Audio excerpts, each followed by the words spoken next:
Hi, this is my 101 video and I took a break of about 2 months after my 100th video, and I realized how challenging this can be, and my appreciation for those people who kind of post every week, because if you think about that menu and the cuisine, it's not a recipe show. I mean a channel that I'm working on, right?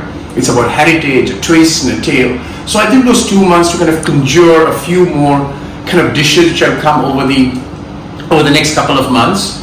And today's dish is a dish that I had eaten long time back in Rajasthan, just a place very close to Jaipur, on a wayside dhaba or roadside inn as you call it, purely vegetarian.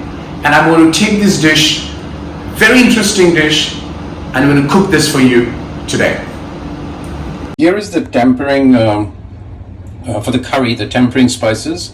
I've got about a 2-inch, 1.5 or 2 inch of ginger chopped finely, 2 green chili chopped, and here are the whole ingredients that goes into the tempering.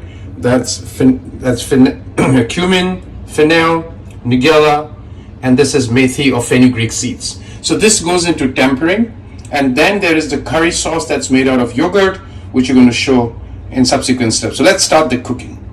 Hi, now this is the curry preparation for the sabzi. So if you can come here, this is beaten yogurt, and I'm going to put about 2 teaspoons of Kashmiri red chili. It's for color.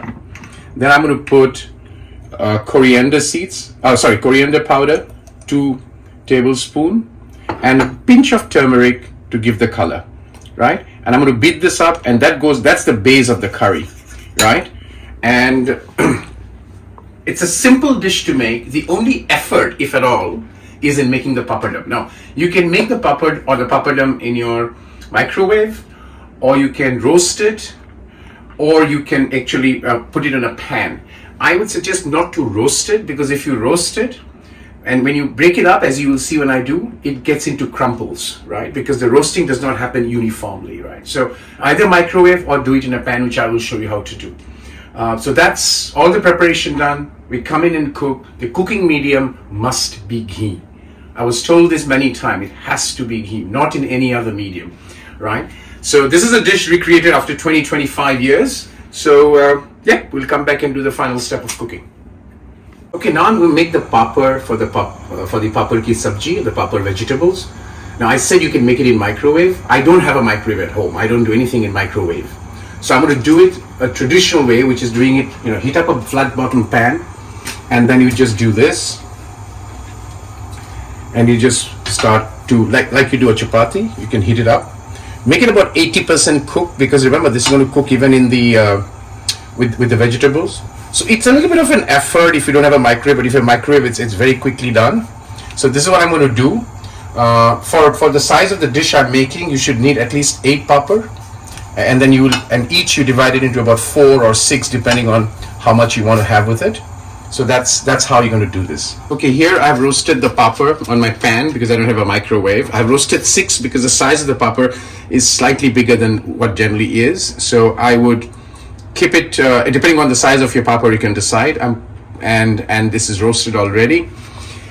Now, what my suggestion is, or not suggestion, this dish has to be eaten when cooked. So you cannot keep the dish cooked, because the papadam will become soggy. It'll absorb all the liquid of the curry.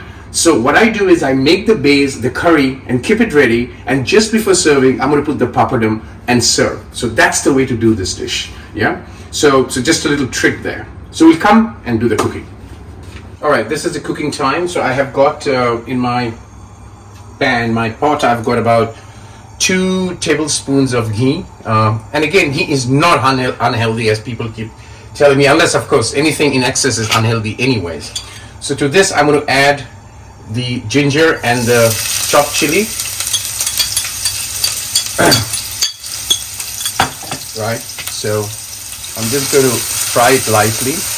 This is a purely vegetarian dish, so no garlic, no ginger, and this is typically the Rajasthani vegetarian dish. So once that's going simmering out and tempering, this is before I put the base curry in, there goes in my whole spices, nigella, fenugreek, cumin, and fennel seeds. And I'll put a tinge of salt right now. Remember, you have to be very careful with the salt because the papad or the papadam has its own chili heat as well as saltiness, right? So be very careful with the salt and do taste it all the time once you add the base and everything else, right? So I'm going to fry it for a minute and then put the base. So this is fried well, the spices, the ginger, the chili. Add this, you know what, before I add the yogurt, I'm going to add a little bit of water. The reason for that, and I'll slow down the heat, the reason for that is I don't want the yogurt to break up. And remember, once I put the yogurt, I'll be constantly stirring it. Otherwise the yogurt will kind of cobble it. So constantly stirring it and reduce the flame. So I'm going to add the hot water to the remaining yogurt.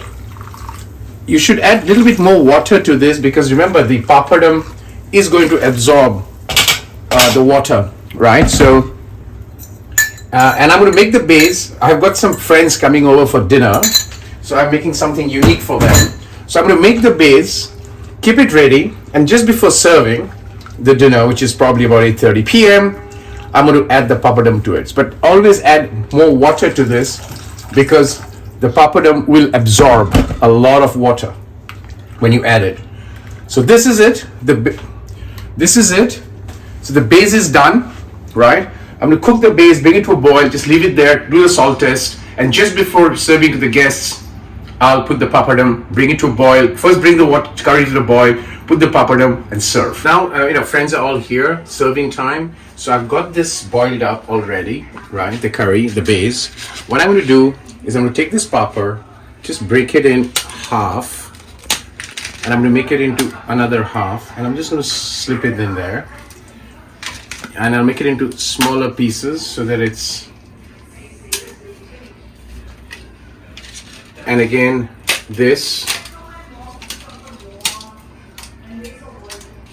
and this is really how it is the papad sabzi. It's like a vegetable, and remember the liquid you see is going to get much more thickened because the papad will be absorbing most of the water. Stir a bit so that it kind of absorbs, it kind of mixes in, and I'll put the rest of the papad, and I'm putting on a very slow flame as it absorbs the water. That's your papad sabzi, or papadam vegetable, something I had 20 years back, and that's where this dish has come from Rajasthan, and enjoy this. So my next dish is going to be from my mom's house in Guwahati. I'm flying on the 28th September to Delhi, and then I'm flying to Guwahati. And I'm going to bring some, I've already conjured that with my mom's dishes where she would tweak it. So the next two dishes I'm going to do back in Guwahati in my house, and look out for those coming your way. Very unique traditional Assamese cooking from Guwahati, from my house. Have a good month and a wonderful season of festivities.